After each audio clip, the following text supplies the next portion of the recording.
ठीक है, अब लेते हैं हम नेक्स्ट ई का डी पार्ट। ठीक है, ई के डी पार्ट में क्या दे रखा है, उसने कहा जो रिलेशन है, रिलेशन इज़ गिवन कि x comma y such that x is wife of y. ये हमें दे रखा है क्या कि x is wife of y. अब इस पर चेक करना है, तो सबसे पहले तो हमने रिफ्लेक्सिव चेक किया। रिफ्लेक्सिव में देखा इसके लिए फॉर ए कॉमा ए के लिए हमने लिखा कि ए इज़ वाइफ ऑफ ए। तो इस कंडीशन में क्या हो गया, ट्रू है, नो, तो इट इज़ नॉट ट्रू। अब ये ट्रू नहीं है तो हम कह सकते हैं it is not reflexive. It is not reflexive.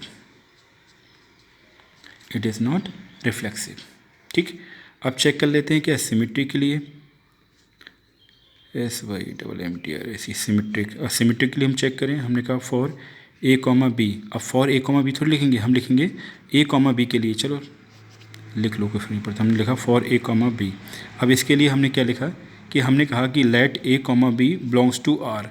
अगर ए कॉमा बी आर को बिलोंग करती है तो इसका मतलब क्या हुआ, इसका मतलब ये हो गया कि A is wife of B. A जो है बी की वाइफ है। ठीक है, कोई दिक्कत नहीं। अब हम चेक कर लें किसके लिए, फॉर बी कॉमा ए के लिए चेक करें। यहाँ हमने देखा, अब हम क्या लिखें कि बी इज़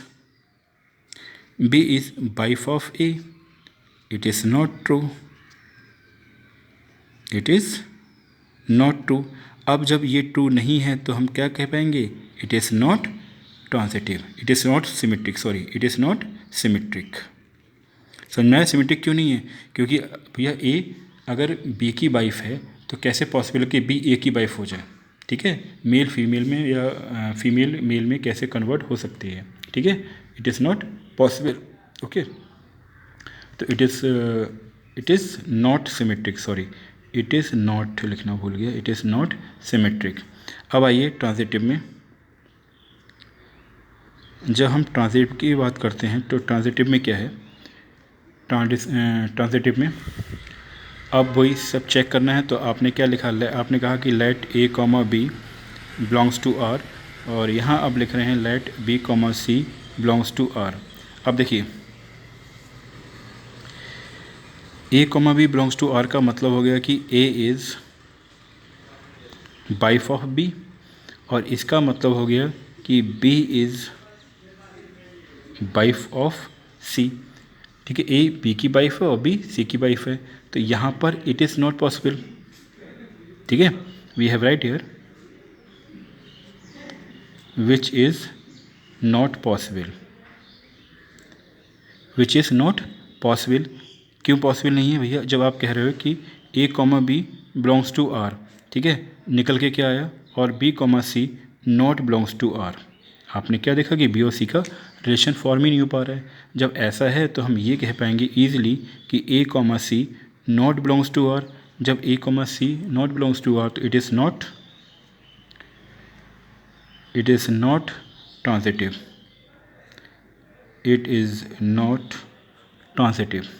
ठीक है, तो इट इज़ नॉट ट्रांजिटिव। बेटा ये ध्यान रखना, अगर ये जो है प्रोसेस सबसे बेस्ट है, सही है, ठीक है, कोई प्रॉब्लम नहीं है इसमें।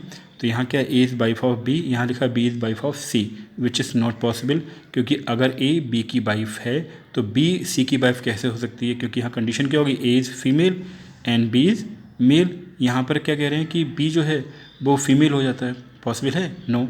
तो यहाँ पे देखा कि ए कॉमा सी तो कंडीशन बिलोंग हो रही है, और बी कॉमा सी कंडीशन अगर हम एज्यूम कर रखें बिलोंग हो रही है, तो यहाँ पर कंडीशन क्या हो रही है कि A comma B belongs to R. ठीक, समझ में आता है, but B comma C not belongs to R and it implies that a comma c also not belongs to R, so it is not transitive।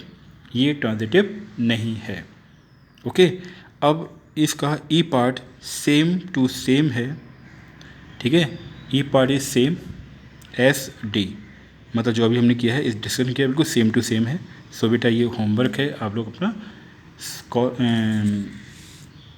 तैयार कर सकते हैं। Okay, अब इसके बाद हम आते हैं नेक्स्ट क्वेश्चन पे। तो नेक्स्ट क्वेश्चन है आपका